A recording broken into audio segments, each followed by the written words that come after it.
ನಮಸ್ಕಾರ ಸ್ನೇಹಿತರೆ, BRS Kannada YouTube ಚಾನಲ್ಗೆ ಮತ್ತೊಮ್ಮೆ ನಿಮಗೆಲ್ಲ ಸ್ವಾಗತ. ಈ ವಿಡಿಯೋದ ಮೂಲಕ ನಮ್ಮ ಸಾಮಾನ್ಯ ಜ್ಞಾನದ ಮಟ್ಟವನ್ನು ಮತ್ತಷ್ಟು ಸುಧಾರಿಸಿಕೊಳ್ಳೋಣ. ದಯವಿಟ್ಟು ಚಾನಲ್ನ ಸಬ್ಸ್ಕ್ರೈಬ್ ಮಾಡಿ. ಬನ್ನಿ ವಿಡಿಯೋನ ಶುರು ಮಾಡೋಣ. ಮೊದಲನೇ ಪ್ರಶ್ನೆ, ಸಂಸತ್ತಿನಲ್ಲಿ ಮೊಟ್ಟ ಮೊದಲು ಕನ್ನಡದಲ್ಲಿ ಭಾಷಣ ಮಾಡಿದ ಕರ್ನಾಟಕದ ಸಂಸದ ಯಾರು? ಆಯ್ಕೆಗಳು: A. JH Patel, B. HD Deve Gowda, C. Mallikarjuna Kharge, D. Pratap Simha.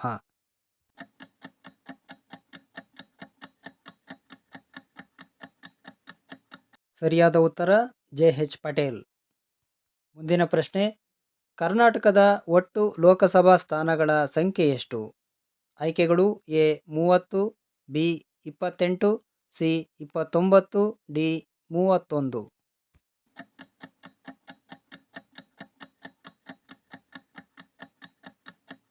ಸರಿಯಾದ ಉತ್ತರ 28.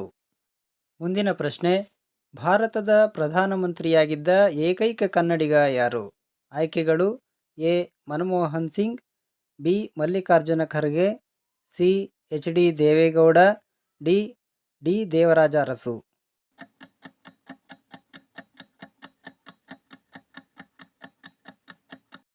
ಸರಿಯಾದ ಉತ್ತರ HD ದೇವೇಗೌಡ.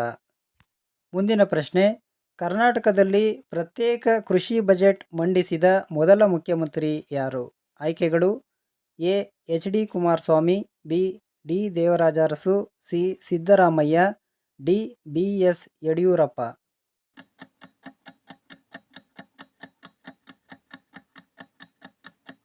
ಸರಿಯಾದ ಉತ್ತರ BS ಯಡಿಯೂರಪ್ಪ.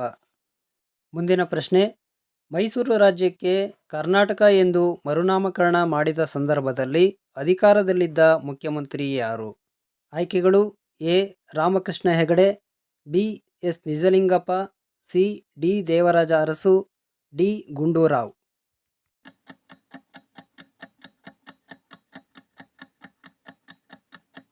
ಸರಿಯಾದ ಉತ್ತರ ಡಿ. ದೇವರಾಜ ಅರಸು. ಮುಂದಿನ ಪ್ರಶ್ನೆ, ಕರ್ನಾಟಕ ವಿಧಾನಸಭೆಯ ಸದಸ್ಯರ ಸಂಖ್ಯೆ ಎಷ್ಟು? ಆಯ್ಕೆಗಳು: ಎ. 225, ಬಿ. 228, ಸಿ. 226, ಡಿ. 224.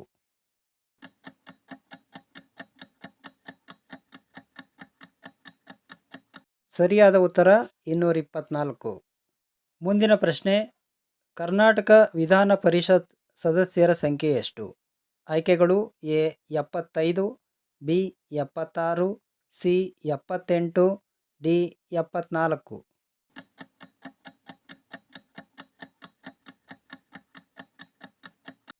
ಸರಿಯಾದ ಉತ್ತರ 75. ಮುಂದಿನ ಪ್ರಶ್ನೆ, ಕರ್ನಾಟಕ ವಿಧಾನಸಭೆಯ ಏಕೈಕ ಮಹಿಳಾ ಸಭಾಪತಿಯಾಗಿದ್ದವರು ಯಾರು? ಆಯ್ಕೆಗಳು: A. Motamma, B. KS Nagarathnamma, C. Umashree, D. Lakshmi Hebbalkar.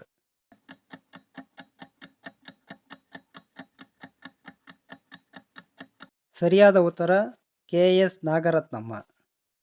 ಮುಂದಿನ ಪ್ರಶ್ನೆ, ಕರ್ನಾಟಕದ ಪ್ರಥಮ ಮಹಿಳಾ ನ್ಯಾಯಾಧೀಶರು ಯಾರು? ಆಯ್ಕೆಗಳು: A. Indu Malhotra, B. Manjula Chellur, C. Meera Sahib Fathima, D. Indira Banerjee.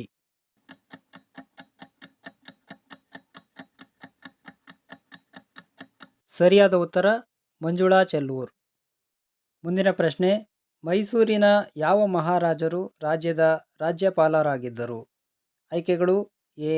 Jayachamarajendra Wadiyar, B. Nalvadi Krishnaraja Wadiyar, C. Srikantadatta Narasimharaja Wadiyar, D. Chikkadevaraja Wadiyar.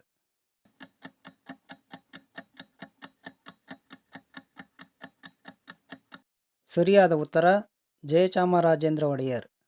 ಸ್ನೇಹಿತರೆ, ಈ 10 ಪ್ರಶ್ನೆಗಳಲ್ಲಿ ಎಷ್ಟು ಪ್ರಶ್ನೆಗಳಿಗೆ ಸರಿಯಾದ ಉತ್ತರವನ್ನು ನೀಡಿದ್ದೀರಿ ಎಂಬುದನ್ನು ಕಮೆಂಟ್ ಮೂಲಕ ತಿಳಿಸಿ. ಈ ವಿಡಿಯೋ ನಿಮಗೆ ಇಷ್ಟವಾಗಿದ್ದರೆ ದಯವಿಟ್ಟು ಲೈಕ್ ಮಾಡಿ, ಶೇರ್ ಮಾಡಿ, ಚಾನಲ್ನ ದಯವಿಟ್ಟು ಸಬ್ಸ್ಕ್ರೈಬ್ ಮಾಡಿ. ಮುಂದಿನ ವಿಡಿಯೋದಲ್ಲಿ ಮತ್ತೆ ಭೇಟಿಯಾಗೋಣ. ವಿಡಿಯೋ ನೋಡಿದ್ದಕ್ಕಾಗಿ ಧನ್ಯವಾದಗಳು.